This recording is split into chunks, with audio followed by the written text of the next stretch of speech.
Ayrton Senna, Nelson Piquet e Emerson Fittipaldi. Esses três foram indiscutivelmente os maiores pilotos brasileiros da Fórmula 1. Mas muitos outros pilotos mereciam ter ganhado campeonatos mundiais de Fórmula 1, mas nunca conseguiram por diversas situações. E agora eu vou falar para vocês alguns desses pilotos. Então fique ligado porque chegou a hora do piloto. Fala piloto, eu sou o Lucas Camargo, piloto de corrida há mais de 8 anos e não sei se você sabe, mas vários pilotos brasileiros mereciam ter ganhado campeonatos mundiais de Fórmula 1, mas nunca conseguiram por diversas situações e eu vou falar sobre isso nesse vídeo aqui. Mas mais importante do que ganhar um campeonato mundial é o seu like aqui nesse vídeo. Já pipoca aqui embaixo de like, clica aqui embaixo no joinha para ajudar esse vídeo a chegar no maior número de pessoas e aumentar a comunidade dos pilotos aqui no canal. Eu conto com o seu like, hein? E já começando a falar sobre esses títulos mundiais do Brasil na Fórmula 1, não sei se você sabe, mas o Brasil tem 8 títulos mundiais. Sendo que desses 8, 3 foram do Senna, 3 do Piquet e mais 2 do Emerson Fittipaldi. Só que nessa caminhada do Brasil na Fórmula 1 já tiveram mais de 30 pilotos representando o nosso país na categoria. E como eu já disse, apenas 3 deles conseguiram se tornar campeões mundiais. Inclusive o Brasil também tem um grande número de vice-campeonatos mundiais na Fórmula 1. 8 vice-campeonatos, e grande parte deles não foi conquistado por algum piloto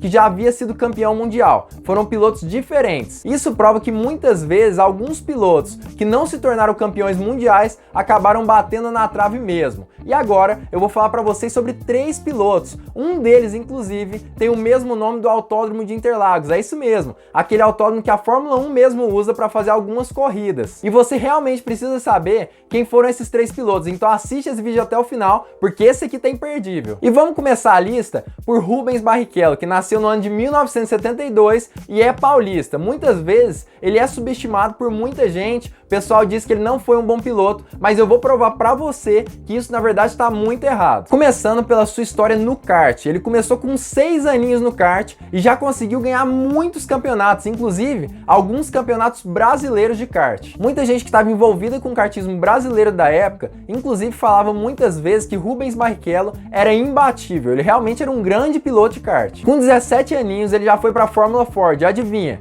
Na estreia, ele já conseguiu vencer a sua primeira corrida. E em 1991, quando ele tinha só 19 aninhos, ele entrou para a Fórmula 3 inglesa e também foi campeão na categoria. Na verdade, ele foi o campeão mais jovem da categoria até aquele momento. E com todos esses bons resultados, ele acabou sendo chamado pela equipe Jordan da Fórmula 1 no ano de 1993, quando ele tinha só 21 aninhos para se tornar piloto titular da equipe. E já em 94, ele conseguiu um feito muito bacana, que foi o seu primeiro pódio, a primeira pole position e ainda conseguiu chegar no fim do campeonato em 6º lugar. E o ano de 95 foi ainda melhor do que o de 94, já que ele conseguiu chegar em 2º lugar no GP do Canadá. E eu queria lembrar, ele estava numa Jordan. E percebendo os grandes resultados de Rubens Barrichello, um desempenho impecável na Jordan, acabou que a equipe Stewart chamou ele para participar da equipe e ser piloto titular no ano de 1996. Mas acabou que apesar dele não ter grandes resultados na Stewart, até o ano 2000, ele foi chamado pela Ferrari para se tornar companheiro de equipe do grande Michael Schumacher. E ainda no ano de 2000, ele conquistou a sua primeira vitória. E muita gente talvez não fique surpresa com isso, até porque a Ferrari dominava nessa época. Mas o impressionante mesmo é que nessa mesma vitória de Rubens Barrichello, ele largou na 18ª posição por ter tido problemas com o carro na qualificação, ou seja, ele ultrapassou todo mundo e ainda conseguiu chegar em primeiro lugar na corrida. No ano de 2006, depois de 2 vice-campeonatos e 5 títulos de construtores, ele saiu da Ferrari para entrar na equipe Honda, onde ele não teve grandes resultados, mas acabou que no ano de 2009, por conta de uma crise na equipe Honda, Ross Brawn comprou a equipe e ela se transformou na equipe Brown GP. E nessa escuderia ele conseguiu disputar o campeonato mundial até a última corrida. Ele conseguiu fazer muito bem na equipe Brown GP. Mas o ano de 2010, apesar de não ter sido o ano mais brilhante do piloto, talvez tenha sido o ano de realização de sonho, já que ele foi para a equipe da Williams. Era um sonho dele entrar na Williams e foi onde ele ficou até a sua aposentadoria no ano de 2012. Mas a conclusão que fica de Rubens Barrichello é que apesar dele ter sido um grande piloto, realmente foi um grande piloto, ele foi conhecido como um grande acertador de carros, inclusive, ele foi muito apagado por conta do seu companheiro de equipe, Michael Schumacher, que era um excelente piloto e é considerado até hoje como um dos maiores pilotos de todos os tempos. E eu acho que eu não preciso nem dizer que Michael Schumacher muitas vezes era privilegiado dentro da Ferrari com estratégias melhores, vantagem nos carros, desenvolvimento era um pouco melhor para ele. E até Rubens Barrichello afirma isso, que o contrato de Schumacher era um pouco melhor que o dele. Mas ele diz que isso é compreensível, já que Schumacher realmente era mais rápido que ele na pilotagem. Felipe Massa nasceu no ano de 1981 e também é paulista, assim como Rubens Barrichello. Ele começou um pouco mais tarde no automobilismo. Com 8 anos ele começou a andar de kart e também conseguiu conquistar diversos campeonatos. Mas por conta de dificuldades financeiras ele acabou indo um pouco mais tarde para os monopostos.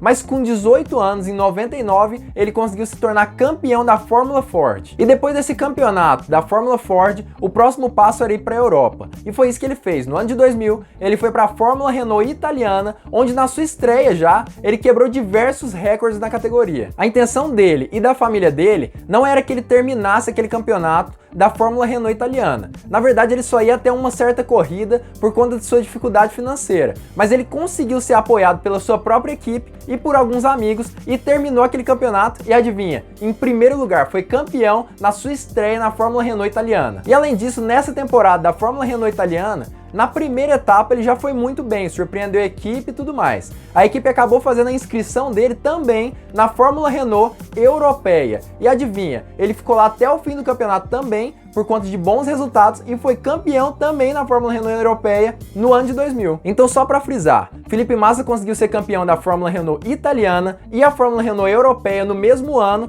fazendo os dois campeonatos em paralelo, ao mesmo tempo. Isso foi excepcional. E em 2001, por conta desse desempenho perfeito na Fórmula Renault, ele conseguiu ir para a Fórmula 3000 europeia. E ele foi campeão assim, absoluto, de 8 etapas, ele ganhou 6, assim, ganhou de lavada mesmo. E por conta desses ótimos resultados em 2001, a Ferrari viu o piloto, viu Felipe Massa, viu que ele tinha grande potencial e ofereceu um contrato de 8 anos. E Massa acabou sendo o primeiro jovem piloto da Ferrari. E aí, ainda em 2001, ele conseguiu fazer alguns testes na equipe Sauber e impressionou demais por conta da sua velocidade. E aí foi contratado. Já em 2002, estava sendo piloto titular da Sauber. Mas acabou que ele não teve bons resultados na Sauber e foi demitido por Peter Sauber já no final do ano de 2002. Mas em 2003, Massa foi chamado para ser piloto de testes da Ferrari. Na época existia esse negócio de piloto de testes e ele também era piloto reserva da Ferrari. Foi em todos os GPs e dizem que ele foi muito importante para o desenvolvimento do carro daquele ano. E aí, estando um pouco mais experiente, Massa foi chamado novamente para ser piloto titular da Sauber. E ele foi.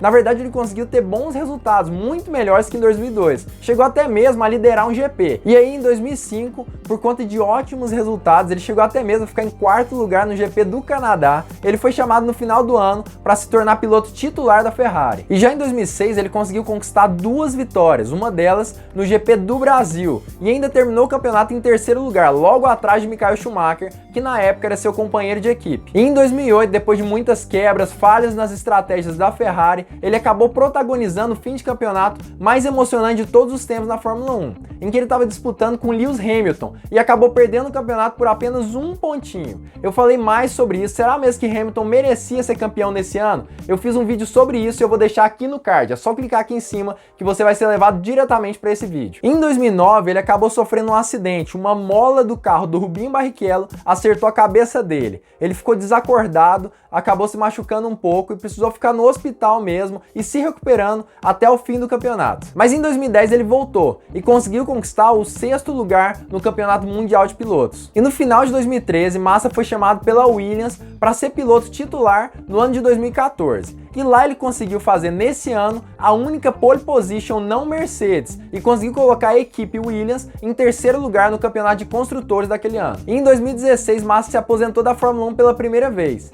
Mas como assim pela primeira vez? Acabou que em 2017 o Bottas foi chamado pela Mercedes para ser piloto titular. E assim faltou piloto na Williams. Massa foi chamado para cobrir o lugar de Bottas e ele ficou lá até o final do ano. Mas o que eu realmente posso falar sobre Massa é que ele foi um ótimo piloto. Teve diversas chances de ser campeão mundial de Fórmula 1, mas acabou perdendo por diversos motivos, principalmente no ano de 2008, já que ele perdeu só por 1 pontinho e a maioria dos pontos perdidos durante o campeonato foi por conta de erros da Ferrari mesmo. o que não aconteceu com Lewis Hamilton. Na verdade, a McLaren não errou com ele nenhuma vez durante aquele campeonato. Mas um erro maior do que esse que a Ferrari cometeu com Felipe Massa em 2008 seria você não se inscrever aqui no canal. Já se inscreve aqui embaixo, ative o sininho para todas as notificações, porque realmente é um erro não se inscrever aqui e perder toda a novidade do automobilismo e curiosidades também, então já se inscreve aqui embaixo. Mas qual que é o piloto que foi homenageado e o nome dele foi colocado na pista de Interlagos? O nome é José Carlos Passe, é isso mesmo. Interlagos tem o nome de José Carlos Passe hoje em dia, em homenagem a esse grande piloto que nasceu no ano de 1944 e também era paulista, assim como os outros dois da lista. E assim como os outros dois pilotos aqui da lista, ele também começou a sua carreira no kart,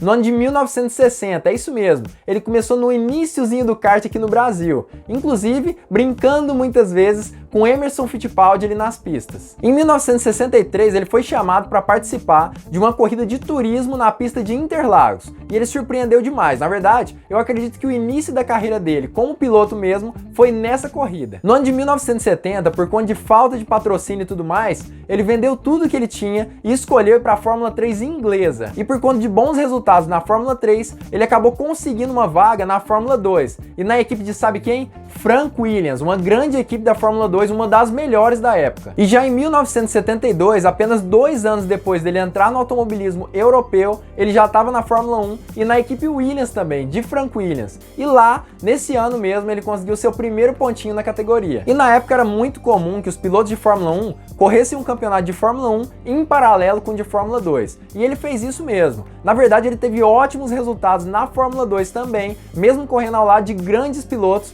como Nick Lauda. E no ano de 1973 ele saiu da Williams e foi para a equipe Surtears da Fórmula 1 e da Fórmula 2. E nesse mesmo ano ele conseguiu seu primeiro pódio na Fórmula 1. E ainda por cima, ainda em 72, ele foi chamado pela Ferrari para ser piloto em Le Mans pela montadora. E adivinha, foi vice-campeão de Le Mans, a maior prova de automobilismo de turismo do mundo. Em 1974, ele acabou indo para Brabham e conseguiu ter grandes resultados, chegando até mesmo em segundo lugar no GP dos Estados Unidos. Em 75 teve a sua primeira vitória, e foi no Brasil, isso foi o mais impressionante, e foi a primeira dobradinha brasileira de todos os tempos até aquele momento, já que Emerson Fittipaldi chegou em segundo lugar. Naquele campeonato foi excelente, na verdade José Carlos Passe conseguiu chegar no campeonato no final do ano em sexto lugar, mas o ano de 76 foi muito diferente do de 75. A Brabham acabou trocando os fornecedores de motores e perdeu demais com isso, foi um campeonato horrível para a equipe. E o ano de 77 foi muito bom para Passe, ele já começou ali nas primeiras corridas conquistando até mesmo um segundo lugar, mas teve um fim trágico, até porque naquele mesmo ano ele acabou sofrendo um acidente de avião, acabou falecendo, deixando 2 filhos, a esposa e terminando a sua carreira no automobilismo. E dessa forma, em 1985, o Autódromo de Interlagos foi batizado